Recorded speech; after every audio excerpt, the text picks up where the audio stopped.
আসসালামু আলাইকুম। আমি আজকে আমার রেসিপি নিয়ে আসছি বাইং মাছ দিয়ে আলু টমেটো দিয়ে চচ্চড়ি করব।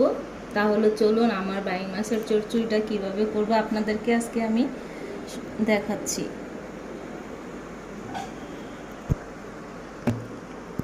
বিসমিল্লাহ। আজকে আমার বাইং মাছের চচ্চড়িটা অন্যরকম একটু হবে।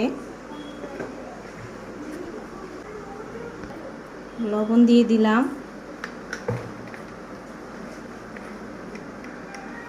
একটু হলুদের গুঁড়া দিয়ে দিলাম,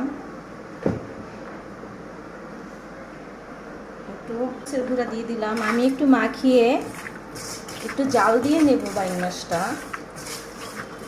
একসাথে আমি মাখাবো, পরে আগে একটু জাল দিয়ে নেব, হালকা একটু তেল অ্যাড করব।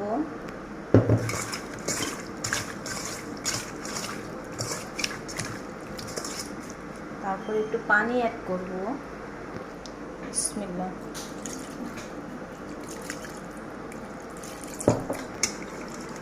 আমি এখন বাইং মাছটা একটু জাল দিয়ে নেব।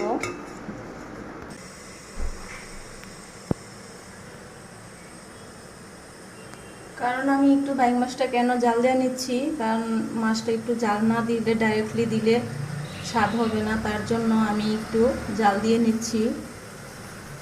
ভালোভাবে একটু জাল দিয়ে নিয়ে তারপরে মাছটাকে আমি আলুর সাথে কষিয়ে নেব। এখন আমি আলুটা নিয়ে নিলাম, তারপরে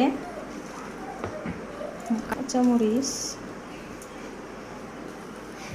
পেঁয়াজ,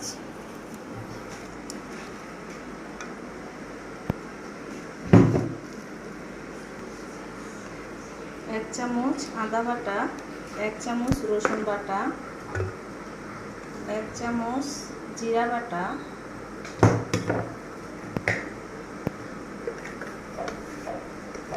স্বাদ মতো লবণ,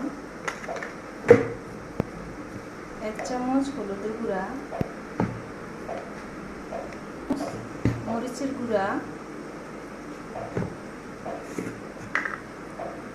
এক চামচ ধনিয়ার গুঁড়া,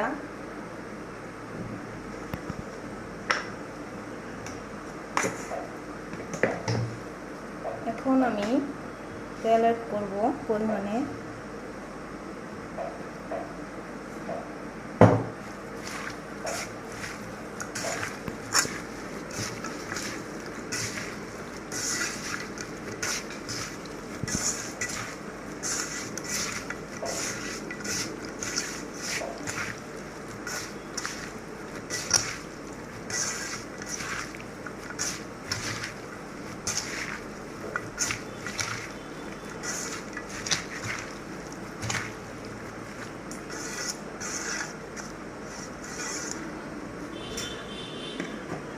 পানি অ্যাড করে দিলাম।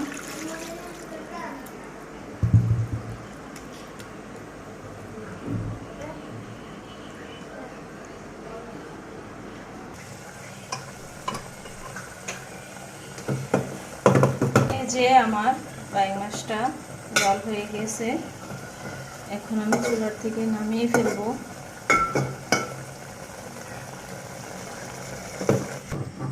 এখন আমি চচ্চড়িটা বসায় দিলাম।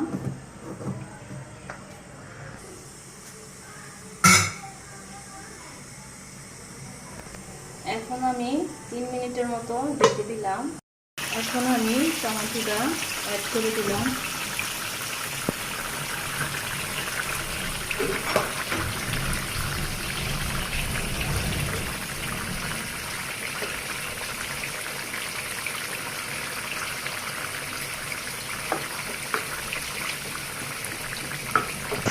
এখন আমি মাছটা দিয়ে দেব।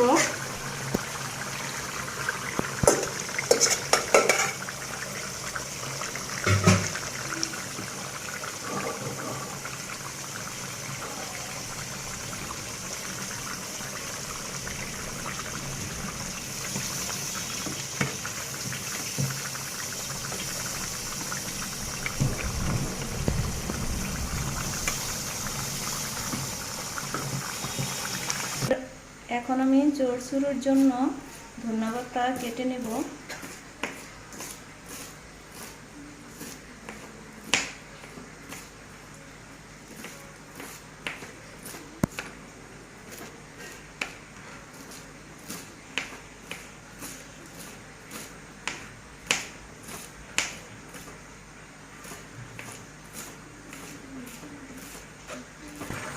এখন আমি ধনেপাতাটা অ্যাড করে দিলাম।